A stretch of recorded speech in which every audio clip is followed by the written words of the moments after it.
দেশে এসইউভি বা sports utility ভেহিকেলের চাহিদা ক্রমেই বাড়ছে। গত 5 বছরে এই ধরনের গাড়ির বিক্রি বেড়েছে প্রায় 77%। শুধু তাই নয়, 2023 সালে বিশ্বব্যাপী গাড়ি বিক্রির 48%ই এসইউভি মডেলের গাড়ি ছিল। খাত সংশ্লিষ্টরা বলছেন, গত 2 দশকে দেশের অর্থনীতি বড় হওয়ায় একটি শ্রেণীর মানুষের ক্রয় ক্ষমতা বেড়েছে, আর এসইউভি গাড়ি দূরপাল্লার ভ্রমণে আরামদায়ক হওয়ায় পারিবারিক ব্যবহারেও এর জনপ্রিয়তা বেড়ে গেছে। একবার সেডান ব্যবহার করা মানুষরা এখন এসইউভির প্রতি বেশি আগ্রহী। বিআরটি এর তথ্য অনুযায়ী 2020 সালে দেশে 4,888টি এসইউভি নিবন্ধিত হয়েছিল।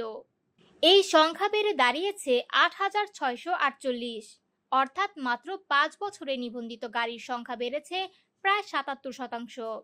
চলতি বছরের 13ই অক্টোবর পর্যন্ত নিবন্ধিত হয়েছে 8,000-এর বেশি। টয়োটা ব্র্যান্ডের গাড়ি সবচেয়ে বেশি নিবন্ধিত হয়েছে, সংখ্যা 23,000-এর বেশি। দ্বিতীয় অবস্থানে নিশান, প্রায় 6,000 গাড়ি। আইই এর তথ্য মতে 2023 সালে বিশ্বজুড়ে নতুন নিবন্ধিত বৈদ্যুতিক গাড়ির 55% এসইউভি। একই বছরের জ্বালানি চালিত এসইউভি বিক্রি ছিল 2,94,00,000। এর তুলনায় সেডান বিক্রি কমে হয়েছে 4 কোটি। অর্থাৎ সেডান বিক্রি কমলেও এসইউভি ক্রমেই জনপ্রিয় হয়ে উঠছে।